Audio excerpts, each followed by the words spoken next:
Hello guys, welcome back to the channel. Title से तो आपको पता चल ही गया होगा, it's another video on our career series how to be a nurse in Canada. और अब आप ये हैरान हो रहे होंगे कि अकेली कैसी हूँ, इस साथ वाली सीट पे कोई क्यों नहीं है, किसी नर्स को क्या चैनल पे क्यों नहीं बुलाया। तो उसका रीज़न ये है कि मैं कनाडा में पिछले 3 साल से नर्सेस को ही रिक्रूट कर रही हूँ। I am a health care recruiter in Canada. तो मैं आपको सारा प्रोसेस भी बता सकती हूँ कि आप कनाडा में आकर नर्स कैसे बन सकते हैं। इनफैक्ट अगर आप कनाडा में नर्स नहीं है लेकिन अपनी कंट्री में नर्स है तो आपके क्या क्या स्कोप रहेंगे, यहाँ पर आकर आप क्या क्या कर सकते हो, क्या क्या जॉब अपॉर्चुनिटीज़ हैं। और because I interview these people I can tell you some insights about the other side of the table कि जब हम एक नर्स का इंटरव्यू लेते हैं तो हम उनमें क्या क्या चीज़ें देखते हैं बिफोर वी सेलेक्ट देम। तो चलिए शुरू करते हैं। ओके, तो अगर आप अपनी कंट्री में नर्स हैं और आप कनाडा में एक नर्स की तरह काम करना चाहते हो तो सबसे पहली बात यह है कि आपको कनाडा में आकर जिस भी प्रोविंस में आप काम करना चाहते हो, ओंटारियो में, क्यूबेक में, ब्रिटिश कोलंबिया में या फिर न्यू फाउंडलैंड, लेब्राडोर, न्यू ब्रूंसविक, किसी भी प्रोविंस में आप नर्स की तरह काम करना चाहते हो, आपको वहाँ की नर्सिंग रेगुलेटरी बॉडी से लाइसेंस लेना पड़ेगा। बिना लाइसेंस लिए आप कनाडा में एज अ नर्स काम नहीं कर सकते और ना ही अपने आप को नर्स कह सकते हो। अब लाइसेंस देने के लिए हर प्रोविंस की अपनी अलग नर्सिंग रेगुलेटरी अथॉरिटी है, जिनको हम कॉलेजेस बोलते हैं यहाँ पे। दैट डजंट मीन कि वो आपको कोई स्टडीज़ कराते हैं, but they are called themselves like that. जैसे ओंटारियो में हम CNO बोलते हैं, college of nurses of Ontario. इसी तरीके से न्यू फाउंडलैंड एंड लेब्राडोर का अपना अलग अथॉरिटी है, ब्रिटिश कोलंबिया का अपना अलग अथॉरिटी है। अब इससे पहले कि हम सारी रेगुलेशन और इन सब चीज़ों के ऊपर चले, एक चीज़ मैं आपको और बताना चाहूँगी। If you are an internationally educated nurse, मतलब आप अपनी कंट्री में नर्स हो, तो आपके बहुत हाई चांसेस हैं कि किसी न किसी प्रोविंस में आपको प्रोविंशियल नॉमिनेशन मिल जाएगी। तो कनाडा आने का अगला तरीका है कि आप प्रोविंशियल नॉमिनेशन लीजिए। अब प्रोविंशियल नॉमिनेशन बहुत हद तक आपके प्रोफेशन पे डिपेंड करता है। हम लेते हैं कि प्रोविंशियल नॉमिनेशन लेकर आप PR लेकर कनाडा में आ तो गए, तो क्या आते ही आप कनाडा में एज अ नर्स काम कर सकते हो? नो। तो उससे पहले आपको लाइसेंस लेना पड़ेगा नर्सिंग के लिए। तो हम बात करते हैं ओंटारियो की, कि ओंटारियो में आकर आप नर्स कैसे बन सकते हो, और बाकी प्रोविंसेस का जो प्रोसेस रहता है वो मोर और लेस सेम ही है। ओंटारियो में जो कि रेगुलेटरी बॉडी है जो कि नर्सिंग का लाइसेंस इशू करती है, that's college of nurses of Ontario. और इसी तरीके से एक अथॉरिटी और एक बॉडी हर प्रोविंस में है जो कि नर्सिंग का लाइसेंस इशू करती है। अब अगर आप कनाडा में ही हो और कनाडा में नर्सिंग की पढ़ाई कर रहे हो तो वो बिल्कुल अलग चीज़ होगी। फिर तो आपका कॉलेज ही आपको बहुत अच्छे से गाइड कर रहा है और आपको पता ही है नर्सिंग के बारे में, तो वो वाला एक टॉपिक हम नहीं छेड़ेंगे। हम यहाँ पे सिर्फ 2 चीज़ों की बात करेंगे कि एक तो आप इंटरनेशनल नर्स हो, कनाडा में लाइसेंस लेना चाहते हो, और एक आप कनाडा के किसी और प्रोविंस में नर्स हो और किसी और प्रोविंस में जाके काम करना चाहते हो। क्योंकि प्रोविंस आपको लाइसेंस देता है नर्सिंग का, तो मतलब जो ओंटारियो आपको RPN का या RN का, रजिस्टर्ड प्रैक्टिकल नर्स का या रजिस्टर्ड नर्स का लाइसेंस देगा, वो किसी और प्रोविंस में नहीं चलेगा। आपको उस प्रोविंस के लिए वहाँ की अथॉरिटी से अलग से लाइसेंस लेना पड़ेगा।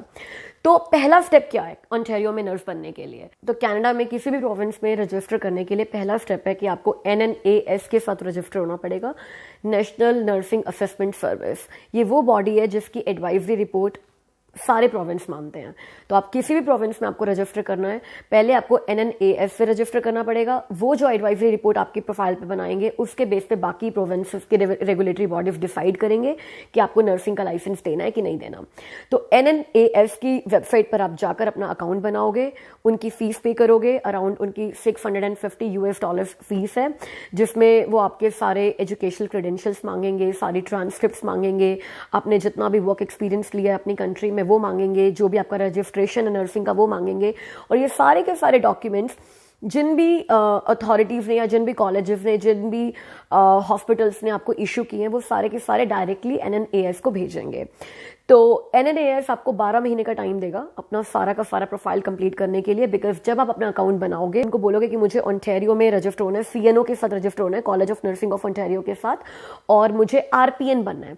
अब यहाँ पे 2 नर्सेज ओंटारियो में चलती हैं, RPN registered practical nurses and RN registered nurses.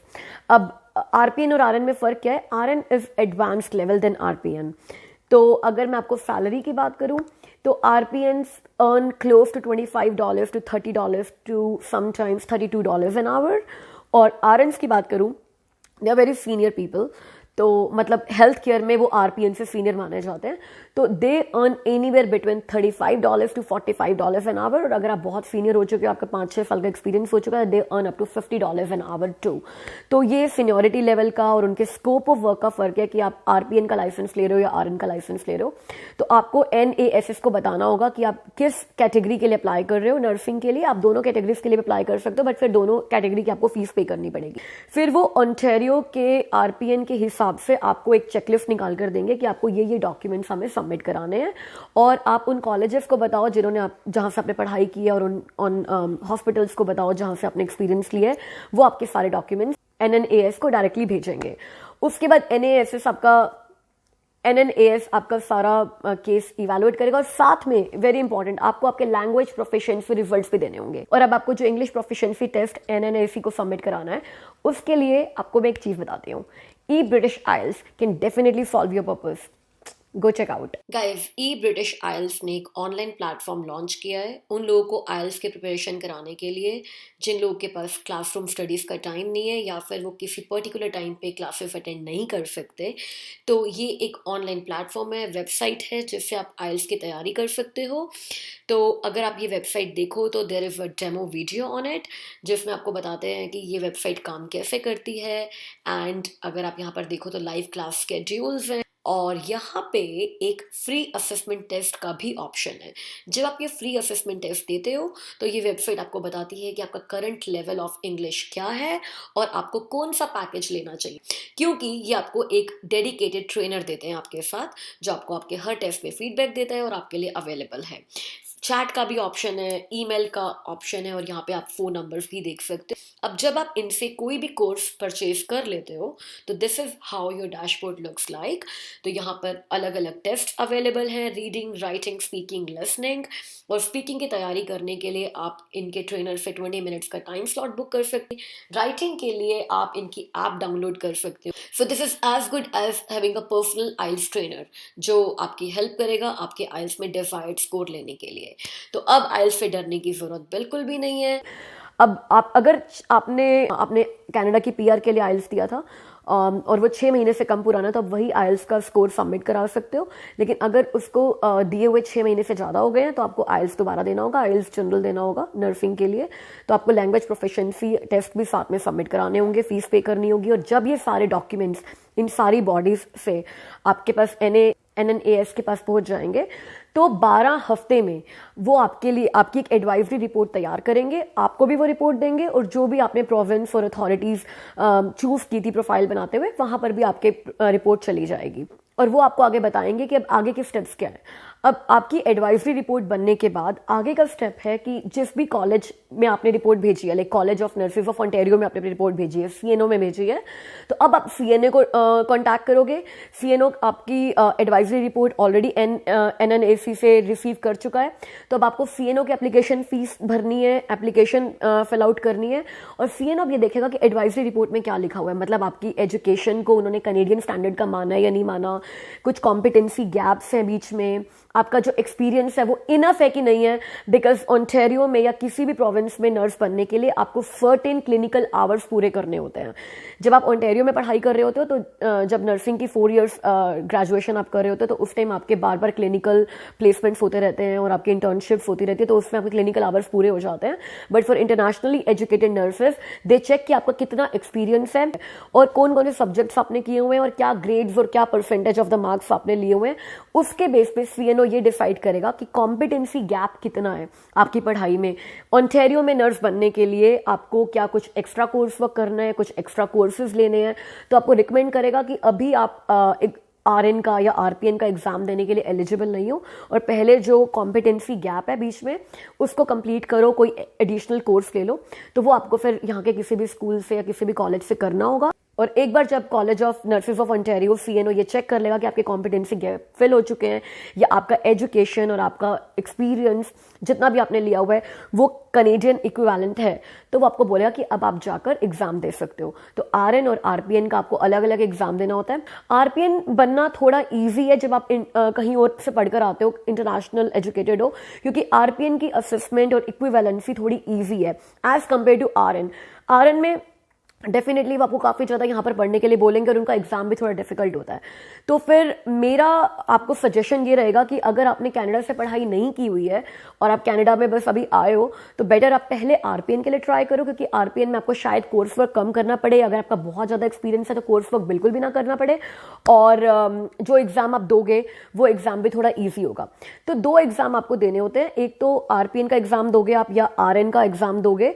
इसके अलावा आपको एक और एग्ज़ाम देना होता है जिसमें वो सीएनओ का एग्जाम होता है, वो आप ऑनलाइन भी दे सकते हो। जो आप आरपीएन का या आरएन का एग्जाम दोगे, उन एग्जाम्स को क्या कहते हैं और उनके लिंक्स मैं नीचे डिस्क्रिप्शन बॉक्स में दे दूंगी। तो वो एग्जाम आपको इनके सेंटर्स पर ही जाकर देना होगा। उसके अलावा एक और ऑनलाइन एग्जाम होता है जिसमें वो ये चेक करते हैं कि जब आपको नर्सिंग का लाइसेंस मिल जाएगा, तो ये एक रेगुलेटेड प्रोफेशन है, तो इस प्रोफेशन से रिलेटेड जितने भी कोड ऑफ एथिक्स हैं, जितने भी रूल्स हैं, लॉज हैं, रेगुलेशंस हैं, वो सारे आपको पता है अच्छे से। लेकिन एक चीज जरूर है, सीएनओ आपको लाइसेंस तभी देगा जब इधर you are a PR holder और you are a Canadian citizen. और ये एग्जाम्स जिनकी मैं बात कर रही हूँ, वो आपको अगर आप पहली बार कनाडा में रजिस्टर कर रहे हो एज अ नर्स, तो हर प्रोविंस के लिए आपको देना ही होगा। उस प्रोविंस के जो भी रूल्स, रेगुलेशंस, लॉज और एथिक्स हैं उनका एग्जाम, और अगर आप आरपीएन के लिए रजिस्टर कर रहे हो तो आरपीएन का एग्जाम, आरएन के लिए रजिस्टर कर रहे हो तो आरएन का exam, that you have to give it. अब जब आप ये एग्जाम क्लियर कर लोगे तो फिर आपको सीएनओ जो है आरपीएन का या आरएन का जो भी एग्जाम आपने क्लियर किया वो आपको लाइसेंस दे देगा। ठीक है। अब अगर आप कनाडा के किसी और प्रोविंस में नर्स हो और ओंटारियो में काम करना चाहते हो और वाइस वर्सा, तो क्या ऑप्शन है? तो आप उनकी रेगुलेटेड बॉडी से आप जाके अप्लाई करोगे, अपने ओंटारियो का एक्सपीरियंस है, कहीं का भी एक्सपीरियंस, जहां का भी आपने एक्सपीरियंस लिया है वो सबमिट कराओगे डॉक्यूमेंट्स, अपना लाइसेंस सबमिट कराओगे कि इस प्रोविंस में आपका लाइसेंस था, तो वो आपको दोबारा एग्जाम देने के लिए एग्जेम्प्ट कर देंगे। आपको सिर्फ वहां की जो लॉज का और जो एथिक्स का एग्जाम है वही देना होगा और आपको वहां का लाइसेंस मिल जाएगा। अब जब एक बार आपको लाइसेंस मिल गया तो अगला स्टेप क्या है? अगला स्टेप है जॉब्स अप्लाई करना, राइट। एक अच्छी बात यह है कि जब आपको लाइसेंस मिल जाता है किसी भी प्रोविंस का, एक तो आपका सैलरी स्ट्रक्चर बहुत अच्छा है, पे स्केल काफी अच्छा है नर्सेस का। दूसरा, जॉब्स मिलने में मुश्किल नहीं आती है, क्योंकि आजकल के टाइम में तो बताऊं तो नर्सेस की डिमांड बहुत ही ज्यादा है, तो सभी नर्सेस सुपर बिजी हैं, डबल शिफ्ट में भी काम कर रही हैं। लेकिन किस तरह की जॉब्स अवेलेबल रहती हैं? तो यहाँ पे हॉस्पिटल्स, सिर्फ हॉस्पिटल्स की जॉब नहीं है, हॉस्पिटल्स भी हैं, लॉन्ग टर्म केयर होम्स भी हैं, रिटायरमेंट होम्स भी हैं, नर्सिंग होम्स भी हैं। इसके अलावा बहुत सारी होम केयर एजेंसीज हैं जो कि आपको होम सर्विस के लिए भेजती हैं। मतलब मान लीजिए कोई पेशेंट है, वो हॉस्पिटल से डिस्चार्ज हो चुका है, अपने घर पर है, लेकिन उसको कोई वूंड है और उसके ऊपर क्रीम लगानी है या फिर कोई इंजेक्शन देना है या डायबिटीज मॉनिटर करनी है। अब ये सारी चीजें एक पर्सनल सपोर्ट वर्कर या फिर नॉर्मल लोग नहीं कर सकते, उसके लिए नर्सेस ही चाहिए। यहाँ पर आप अगर आपने यहाँ पर लाइसेंस नहीं लिया नर्स का, तो आपको पता है आप किसी को इंजेक्शन भी नहीं लगा सकते हो या आप किसी को वूंड पे क्रीम भी नहीं लगा सकते हो। तो सिर्फ और सिर्फ नर्सेज ही ये सारा काम कर सकती हैं। तो आपको बहुत सारी होम केयर एजेंसीज में पार्ट टाइम जॉब मिल जाती है, जिसमें आपको होम केयर मिल जाता है, किसी घर पर जाकर आपको एक सर्विस करके आनी है, उसमें आपको पर आवर बेसिस पे काम मिल जाता है। देखो, अगर आपका एक्सपीरियंस बैक फ्रॉम कंट्री बहुत अच्छा है और आपने इंटरव्यू बहुत अच्छे से क्रैक कर लिया और एक्चुअली में जो एम्प्लॉयर है वो डेस्परेट नीड में है, तो मिल भी सकता है, it's not impossible. But mostly nurses जो है वो पार्ट टाइम वर्क से शुरू करती हैं या फिर मल्टीपल एम्प्लॉयर्स के पास काम करती है। और ऐसे भी मैंने बहुत सारी नर्सेज देखी हैं जो कि 2-2 जगह पर फुल टाइम जॉब्स करती हैं। कनाडा में you can actually do it. अब इंटरव्यू प्रोसेस में वो क्या देखते हैं? अब अगर आप ब्रांड न्यू नर्स हो कनाडा में, तो उनको पता है, क्योंकि जो भी आपकी कंट्री है वहाँ का एक्सपीरियंस और कनाडा का वर्क कल्चर थोड़ा सा अलग है। तो हम लोग ये देखते हैं कि जो नई नई चीज़ें हैं कनाडा में जो आपकी कंट्री में नहीं थी, वो यहाँ पर आकर आपने कितनी ज़्यादा एक्सप्लोर की है, कितने ज़्यादा आप ओपन हो लर्न करने के लिए नई चीज़ों को। दूसरा, हम फ्लेक्सिबिलिटी जरूर देखते हैं, बिकॉज ऐसा नहीं है, you can not be rigid in a new country कि यार मेरे को सिर्फ ये आवर्स ही काम करना है। I know if you have kids, if you have family, if you have these constraints, I understand. But अगर आपको इनिशियली इस फील्ड में ग्रो करना है, you have to be very very flexible with hours. और एक दूसरी चीज़ जो है डिपेंडेबिलिटी। यहाँ पे कई बार क्या होता है कि यार आप हेल्थ केयर में काम कर रहे हो, कई बार हमारे कुछ क्लाइंट्स होते हैं, अचानक से एक्सीडेंट हो गया और अचानक से हमें नर्सेस चाहिए और हमने किसी को फ़ोन किया है, can you just go right now, and they say no we need notice और whatever. We don't prefer those nurses. अब आप कहोगे कि यार यू आर अनफेयर और हर एक की लाइफ है and all of that. So understand the kind of field we are working in. So these kind of things we look in for our staff when we hire for the nurses. क्योंकि CNO से license लेना, it's not that easy और quick process. It might take you 1 year to finally get your license. तो जो internationally educated nurses हैं वो फिर Canada में आकर क्या काम करें अगर वो नर्सेज की तरह काम नहीं कर सकते? तो there are 2 categories they can work in. Personal support worker and home support worker. बहुत सारी इंटरनेशनल एजुकेटेड नर्सेज है जहाँ पे पर्सनल सपोर्ट वर्कर की तरह काम करती हैं। They can not do the duties of the nurses but they can still assist the patient, help the patient, transfer the patient, feeding में असिस्ट करना, एम्बुलेटिंग में असिस्ट करना। तो ये सारी चीज़ें जिसमें आप किसी को इंजेक्शन नहीं दे रहे हो, वुंड केयर नहीं कर रहे हो, क्रीम्स नहीं लगा रहे हो, बट इमोशनली सपोर्ट कर रहे हो, मॉरली सपोर्ट कर रहे हो, you are there for the person. तो इस तरह की जॉब्स, पर्सनल सपोर्ट वर्कर की जॉब हर इंटरनेशनली एजुकेटेड नर्स कनाडा में आकर अप्लाई कर सकती है। तो that was it for today. अब मैं आपसे मिलूंगी अगली वीडियो में, तब तक के लिए अपना ध्यान रखिए। Bye bye.